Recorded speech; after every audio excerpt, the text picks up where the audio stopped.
Hey, this is Hutch Marone, your command coach. On these videos, we talk about all the functionality around command. They are really intended to offset the classes so that you remember the functionality.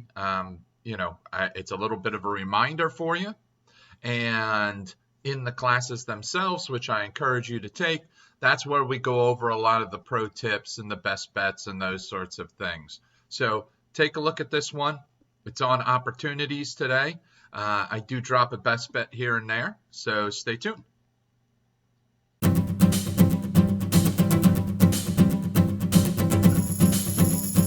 So I want you to go ahead, log into agent.kw.com, get into your command account, and come down here on the left side, and we're in opportunities.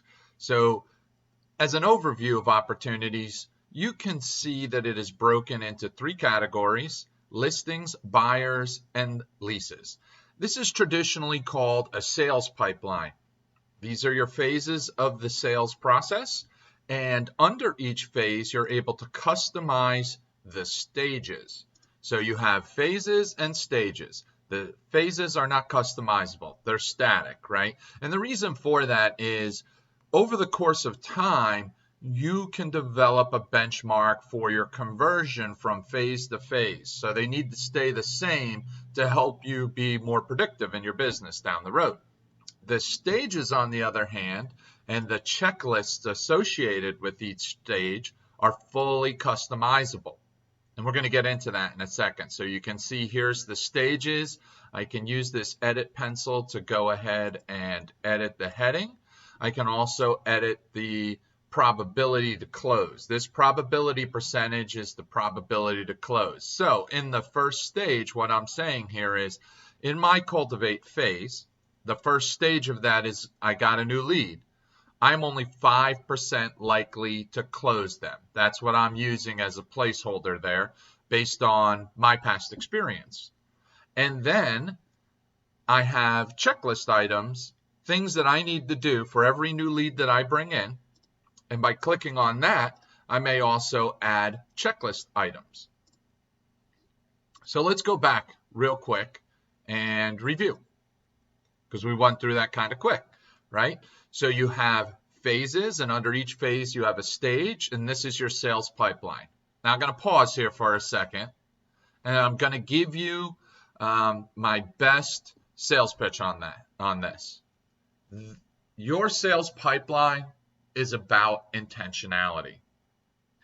If you are operating out of your head or off of a piece of paper, and that's what, when you pick up a lead at an open house, you meet 5 people, you get their name and number, and you hit it off with 4 of the 5 pretty well that day at the open house, right? I know, I've been there. Have you ever gotten to, say, Wednesday, and you've had no communication? And now you're not sure, do I reach out? Do I not reach out? And then you reach out and nobody picks up. And you're kicking yourself, right? Generally speaking, open house leads convert at 15 to 1. So for every 15 you pick up, you're going to convert one of them to the closing table. And based on other conversion percentages, that's not too bad. So it's a shame that you just lost 5 of them. Right? You are a third of the way to the closing table. And the better you get with your scripts and the more intentionality you personally have in your business, you can improve on that 15 to 1. You could get it down to 12, 10 to 1. But that's not going to happen if you don't talk to them. So what are the things you do when you get an open house lead? Right? Open house, you pick up a lead.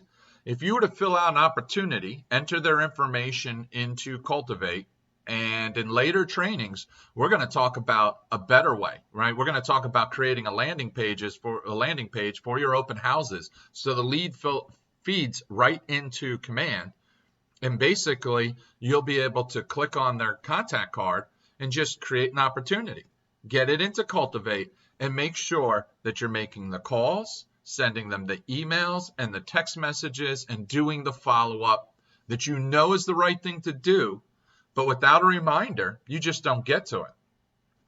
in Elevate, we'll plus that up. We'll create an open house follow-up smart plan, and the texting and the email will be automated. The reminders to call people will automatically appear on your task list. All of that comes later. The first thing that you have to do, though, is you are going to have to create your checklist. And this is not the fun part, right? This is 2-3 hours of your time that is an investment. We're talking about it in launch, in the early phases, because a lot of agents love to jump into Command without the proper foundation, right? So one of the proper foundations that's really going to help you benefit from Command the most is to think through your stages. So, and your checklists under each. So here's my recommendation, and it is a very low-tech solution. You will take an 8.5 by 11 piece of paper, or maybe 2 of them, and you'll break them into columns. Cultivate, appointment, active, under contract, and closed. Write listings across the very top, write the phases below that, and then go ahead and jot down everything you do when you get a new lead, an appointment with them, when they're active. What do you do when you're actively listing their home, right? What do you do in preparation for it? What do you do once it's active? What do you do once it's under contract? So if you're not leveraging your contract to close paperwork, what are the things you're commonly responsible for? That's a big one, right? You ever forget to order a home warranty? Don't have to worry about that anymore. Not as long as you're in the habit of checking your task list. It'll appear if you put a date by it. So Cultivate is really you attempting to get them on the phone and get their commitment to see you for an appointment, because your conversion is much higher once you sit down in front of them, right? They're more committed to you if they're willing to take the time to meet with you. And then once you're at appointment, your goal is to get a listing agreement or a buyer agreement signed. Now they're actively looking at homes, or their home is actively listed. What do you do to prepare that home for market, right? What is your preview? What is your coming soon processes? Here's where I challenge you too.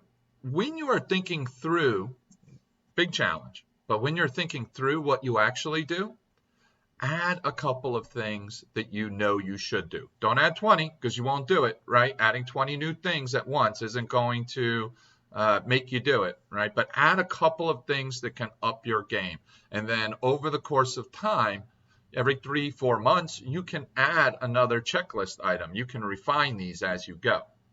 And then, of course, what does your contract to close process look like? And then once it's closed, what follow-up you do. And again, another challenge here is many of us are like, well, I got to get the gift, right? And I have to make sure that I bring such and such to closing. But what happens after closing, right? So for my closed phase, I have a couple of stages, and one of those stages is post-closing. What smart plan do we put them on? Do we try to get a testimonial, or do they just go? Do we get a referral from them? Have we gotten one by now? Do we get another one? They're riding the high of your success, right? You've successfully sold or purchased a home with them, and they believe in you. And are they gone? Or do you continue to work that high? Button pressing. So if I go into Cultivate,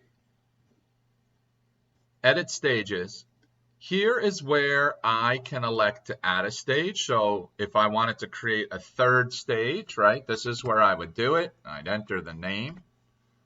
The probability to close continues to grow, right? So if I was 5, 10, it's just the natural evolution that I at least 15, maybe 20% here. You can change the position, right?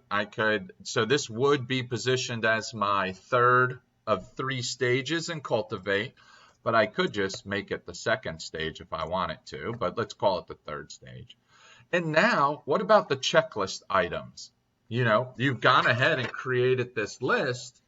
we have to get that list into the proper stages. So you have your processes built out. You have thought through, are those processes all one phase, one stage, right? Under the Cultivate, you might only have one stage. That's okay. You might have 4 stages. I would caution you on 6. But you might have 2 or 3 stages is the most likely. And you're going to name them, probability to close, and then start adding those checklist items.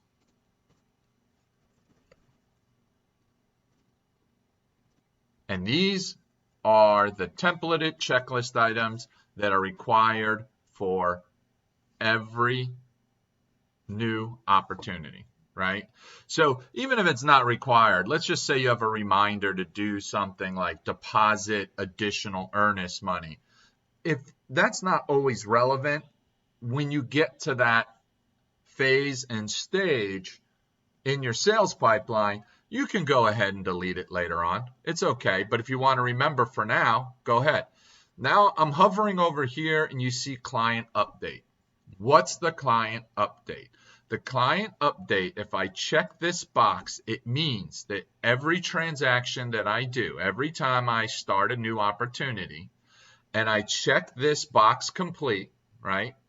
Whenever I do that for a client at the end of the day or sometime during the day that you get to designate, right, through settings, you get to choose. But this templated email goes out to your client and tells them that you accomplished certain things. Now, obviously, a client update might not be make sure you call, lead today, call potential lead today.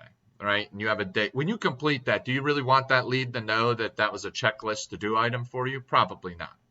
But very effective once you have the home listed, when you're out showing homes, under contract especially, very effective way of showing clients the value you're bringing to the transaction beyond your expert negotiating skills that you've already applied, right? We've got the home under contract, you kind of disappear, and then don't be surprised that they have a little bit of a resentment that you collect so much money because they don't know. They don't know about the things that you're doing. They don't know that you're calling their lender every week to make sure things are on task, or calling the buyer's lender if you're the listing agent to make sure things are on track, right, with the loan. But if you had a box that you could check and that got that, and they got a list of 2-3 items a day, now they see that you're working for them on a regular basis, right? And in addition to calling them, they're also getting these emails. So now some of this is automated for you. There's intentionality, there's automation that shows your value, right? This is where opportunities becomes powerful. Much more than just contract to close and doing it because it's required, right? And that added intentionality, I bet you, increases your execution rate. So know lots of agents. They have great processes, probably execute 60% of them, 70% of them. They put them into command. They start using the sales pipeline. They're executing at 90, 95%. Sometimes things are going to get dropped. I get it. But are you doing all you can do to be intentional in your business? So once you've got all those checklists in there, you come down here, you hit save, right? And now you've added a new template for a stage, right? So now you've got a new stage. So now once you have your stages, your checklists, and decided which ones of them are going to be client updates, you can go back to Cultivate, you can move over here to Appointment, and you can edit these. And that's what you do. You use what you wrote out, and you get them in little by little. And like I said, between the listings and the buyer's the listings pipeline and the buyer's pipeline, you're probably looking at a good couple of hours worth of work. So now when you create an opportunity, you get listing or buyer choices, right? Who the owner is. If you're on a team, this can vary. Who the client is. There's a co-seller. The opportunity name, which if you already know, and you know how to do all of this, because again, you're already submitting, right? I do recommend you use this street. Custom tags, you know, I like to tag for seller. I like to tag for the price range. You know, let's call this one under 4. Makes it easy for me to search groups. I also like the tag for the area that they're in. Estimated price, commission rate, all of these are fields that will help you look at your potential and probable income easier going forward. So I strongly recommend you do use them. And now we hit create, right? And so here we have it. And then here's our checklist. And then if we want, say there is one thing that you need to do just for this person because you committed to doing it at the open house, right? Oh, and by the way, that's another great tag, lead source. So you could tag the opportunity for that as well, that you met them at an open house. And then you just go ahead and you can say, hey, send info on 125 Main Street. Now, I know this is a listing, but I'm just talking in terms of buying and selling as well. And then you can even set a due date right then and there, hit save. That checklist item now only applies to YOTA. You did not update your template. You added something to this person's contact card. I hope that helped you out. I don't want to abuse your time too badly. If you have any more questions, of course, feel free to reach out to me here at Your Command Coach. Subscribe to us on YouTube. That's where these videos are housed, and there's a whole playlist of functional videos around Launch and Elevate. And as I mentioned earlier, you really got to get to the workshops. We're doing them online at the moment. They will be in person going forward, but online at the moment. And we help give you even more pro tips and best bets, more than what we shared today. And love to see you.